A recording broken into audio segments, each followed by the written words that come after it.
It's so heartbreaking for me because I came to America and had this wonderful sense as a teenager of American exceptionalism, American possibility, the chance to, start at the bottom and kind of make your way, the American dream.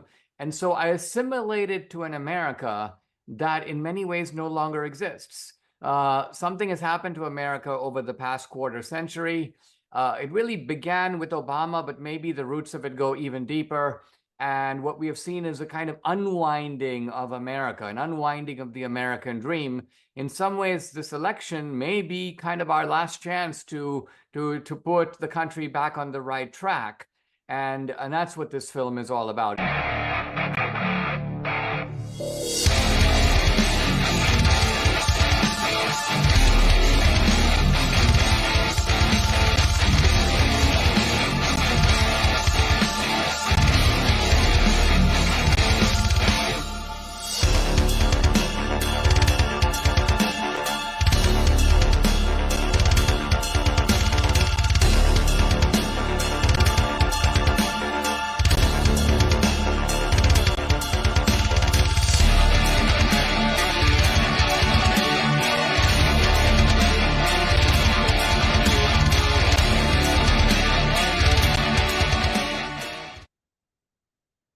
Welcome back to the program. My guest today is an activist, an author, and a filmmaker.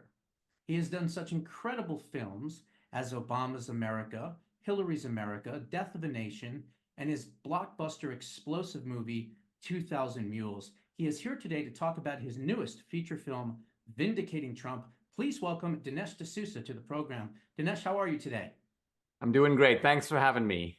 Good, good. It's great to have you on the program. We run in the same type of circles for many, many years, but I never had an opportunity to sit down with you. So I'm real excited to do that. But before we get into the new movie and some of the things that you've done, I just want to point something out that here you are as an Indian immigrant exchange student that came over here in the 70s. You came to this country, you saw this country from an outsider's perspective, but you started to see the decay and the decline and some of the issues that this country obviously is suffering from. And I just want to thank you so much from the bottom of my heart. You are a true American patriot for doing the things you are doing, especially coming from another country. So I just wanted to kind of tell you that just to start with first and You foremost. know, it's so heartbreaking for me because I came to America and had this wonderful sense as a teenager of American exceptionalism, American possibility, the chance to, start at the bottom and kind of make your way, the American dream. And so I assimilated to an America that in many ways no longer exists. Something has happened to America over the past quarter century. It really began with Obama, but maybe the roots of it go even deeper. And what we have seen is a kind of unwinding of America, an unwinding of the American dream. In some ways, this election may be kind of our last chance to put the country back on the right track. And that's what this film is all about. It's really an urgent, a timely film. And it focuses on the one man who I think has the strength, the magnitude, the kind of larger than life quality that he's an 800-pound gorilla, if I can put it that way. And he's up to taking on the 800-pound gorilla on the other side. And we don't really have too many of those on our side. So that's why I decided in this film to focus on Trump and make the case for Trump. That's why it's called Vindicating Trump. Yeah, absolutely. And I do want to talk a lot more about that. But obviously, we all understand that the number one essential thing that we all have to be concentrating on and making sure doesn't happen is what happened in 2020. And I want to talk just briefly about that. You obviously came out with an explosive, eye-opening, sobering movie called 2000 Mules. And in 2000 Mules, you show not only with geo-tracking and cell phone data and location of devices and things like that, but you show these videos of these people stuffing these ballot boxes. Now, again, that was 2 years ago when that movie came out. Here we are in 2024. Certainly things, I would say, look a little bit better. There's certainly more eyeballs out there. It looks like the new RNC under Lara and, of course, Michael Whatley have really taken the initiative here to focus their attention solely in a lot of respects on election integrity. But let me ask you this. Do you think that it is possible here 2 years later that we could still see another thing like 2000 Mules? I mean, what are we doing that's different now to watch these drop boxes? I mean, I've said this a lot on my show. I've suggested that people, go to a search engine and look at drop boxes near me, find out where they're located, and then take a team of 4 or 5 people from your friend group or your church group or whatever, and watch these drop boxes from 8 p.m. till 6 a.m. so that we don't have the same type of situation happen in 2020. Are you confident that the RNC is putting out enough resources to protect the vote and the drop boxes?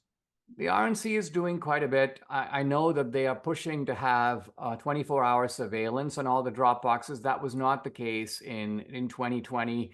Probably they're going to have more success in areas that have Republican secretaries of state, Republicans who will carry out, if you will, the rules. Democrats tend to flout the rules and get away with it.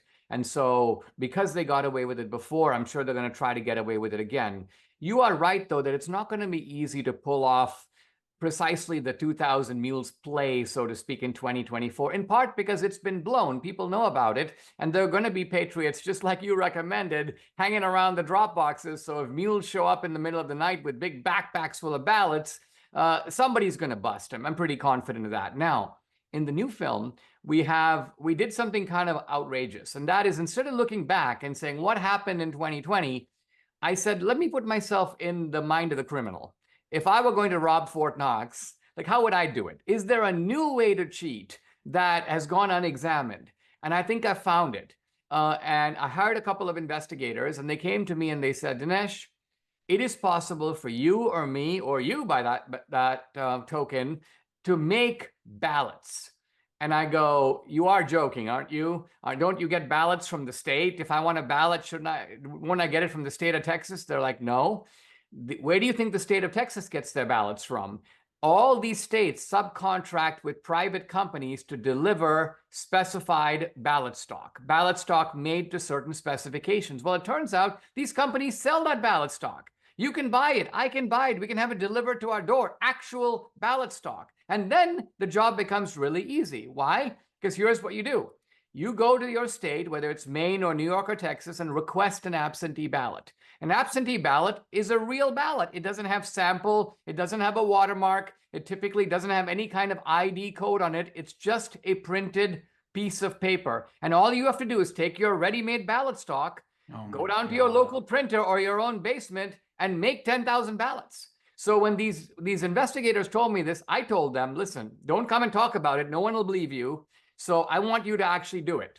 Buy the ballot stock, request the absentee ballots, go make 10,000 ballots and show me. And also show me that if you put those ballots into a tabulator, they will be counted. All of this is, by the way, in the new movie. Yeah, I've seen the movie. I saw it last week. Yeah. So this is a way of us trying to anticipate new ways in which the other side could cheat. And again, my purpose is obviously not to educate the thieves, but rather to do the opposite, to do what 2000 Mules did, to blow their cover in advance so that if they try to do it, there'll be an easy way to bust them.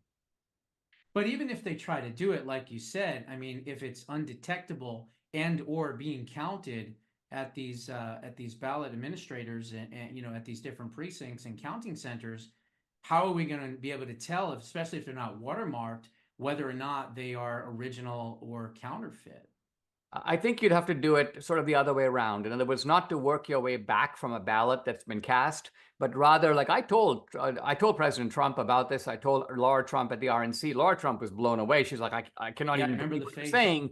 I put a little bit of that in the movie. So if I were the RNC, here's what I'd do. I would actually identify these ballot printing operations, and I would try to find a way to subpoena them, maybe through the Congress, and find out who they are selling ballot stock to, because obviously that's the fraudsters who are buying the stock in order to create fake ballots. So there is a way to bust this. Of course, Republicans need to do their part. A film is an expose. It shows you what's going on, and then my job ends. Even with 2000 Mules, I basically said, we need some investigators to go talk to the mules. Maybe they have an excellent explanation for what they're doing at 2 in the morning with latex gloves putting in ballots and taking photos of the ballots going in the box? I don't think so, but it would be good to see what they have to say about it.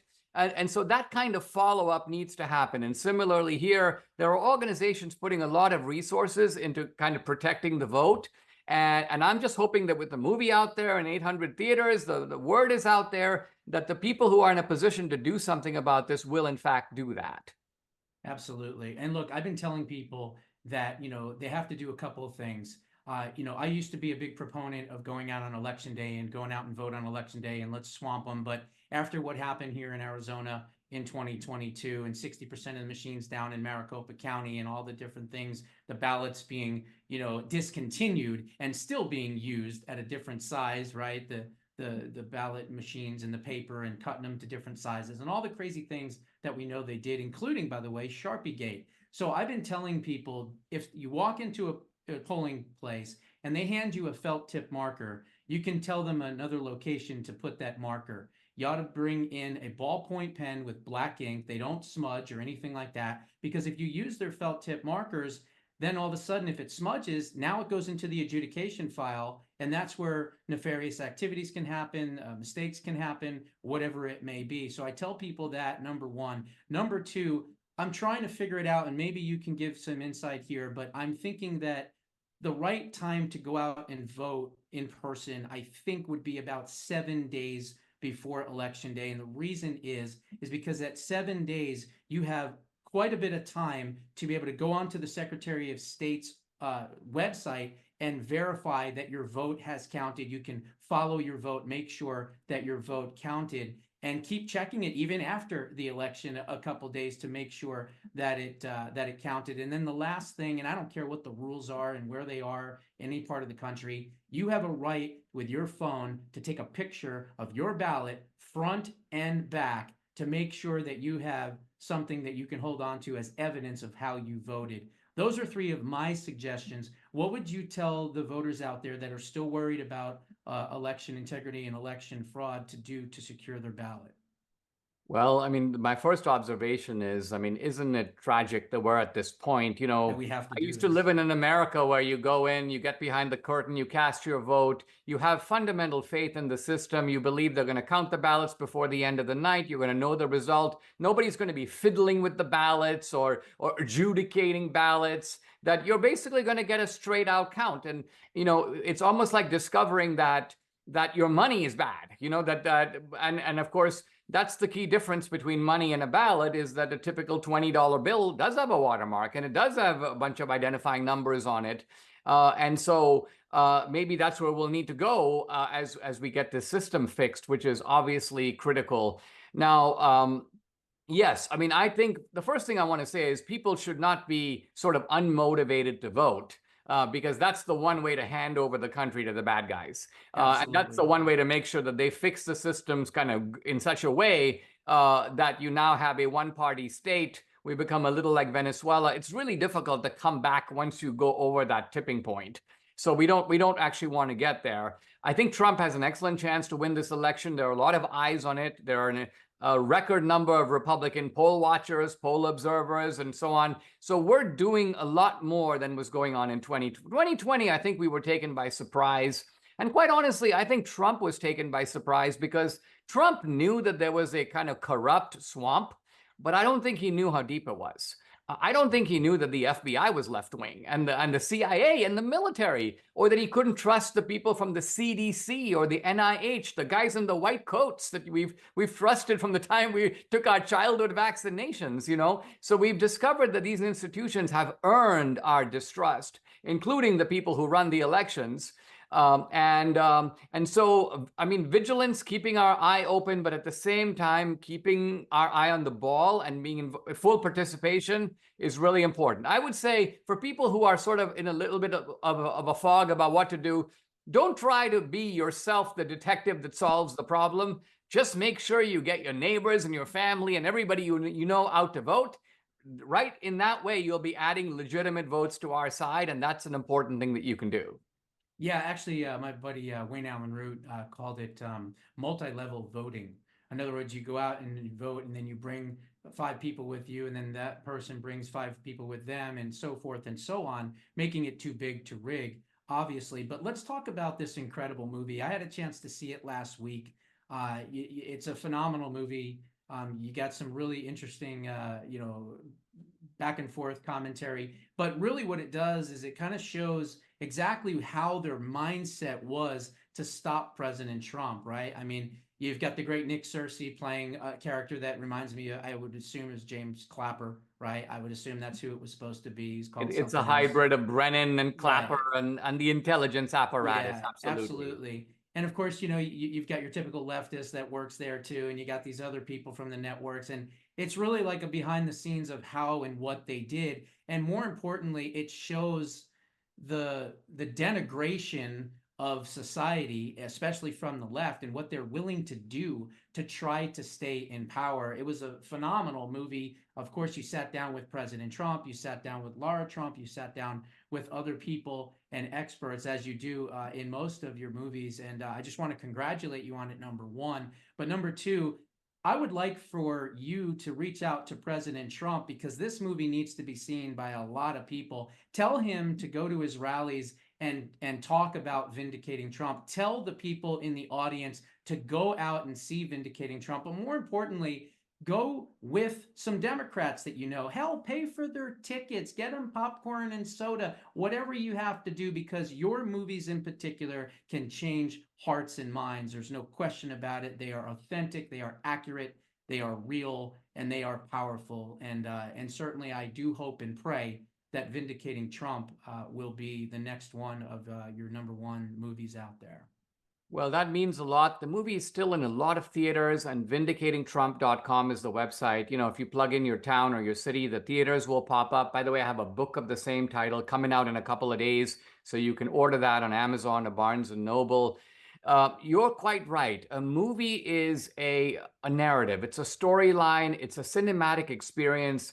People love to see my films in the theater because it is a whole different experience than you can watch them later by streaming or even DVD, but the theater is the best place to see them. Now, people sometimes go, well, yeah, Dinesh, but that's going to be mainly Republicans. But here's my point. The left will ignore my films. This is what they always do. That's what they're doing right now. However, if the movie does well, it creates a stir, like 2,000 Mules. And then suddenly I have a massively long article in the Washington Post and they're attacking me. And so the way you get independents to watch a film is there's got to be an argument, a buzz, a hubbub about it. And then the independent guy who's not all that political, by definition, is going to go, well, I better go find out what all this arguments is all about. And so that's how you get that guy to stream the movie or pick up a DVD and watch it. So don't worry about, I mean, yes, if you have a neighbor who's a Democrat, buy him a ticket and take him out to dinner afterward. But on the other hand, don't feel bashful about a bunch of right-wingers going in to see the film and enjoying it, because by doing that, you're actually helping me ultimately hit a critical mass in which independents will in fact be exposed to the movie, as they were to my first film on Obama, or my film America, or then more recently 2,000 Mules. Absolutely. And it is a phenomenal film. It is very well done, directed, written, produced, everything. And like all your other films, you start where you're talking and you're narrating what's going on, and then boom, it just rolls right into it. And before you know it, the film is over. But it's one of those films that sticks with you, as all of them have. I mean, let's face it, Hillary's America and Obama's America, especially Obama's America, was extremely influential, in political circles and politics. And I think the Hillary's America one probably helped President Trump, over the finish line. Let's face it. So all of your movies are great. Death of a Nation was another great movie as well. And I do hope and pray that this one, Vindicating Trump, which is exactly what it does. That's the thing. That's why I want liberals that have heard this false narrative for so many years that Trump is this and Trump is Hitler and Trump is, a threat to democracy, even though we're not a democracy, we're a constitutional republic. That's a story for another day. But I want them to see it because it does vindicate Trump. You show it, you break it down, you lay it all out there, you put the case out there in front of the American people, where the media will never do that, and nobody else on the left, of course, would ever do that either, because they have their agenda. So God bless you for doing what you're doing. Continue to fight, continue to make these important and wonderful films. The guest is Dinesh D'Souza. The movie is Vindicating Trump. You can see it at theaters all around the country. God bless you, and thank you so much for being a guest on the program today. I really appreciate it. Thank you. Thank you. Hi, I'm TV talk show host, investigative journalist, and now author Josh Bernstein. In my debut book, Preserving Liberty, Bold and Brave Solutions to Save America and Create Permanent Freedom, you will learn how to restore voter integrity and confidence. You will also learn how to balance the electorate to make sure that it is fair for all voters. You will also learn how to end the class warfare argument. You will also learn how to dismantle and rein in Washington, D.C. permanently. Of course, we will also talk about ways to balance the national debt, to pay off some of the national debt, as much as 10 trillion of it. And of course, we will also talk about how to rein in the media and to make them more accountable. So please check out Preserving Liberty. You can go to Amazon and get your book today. Thank you.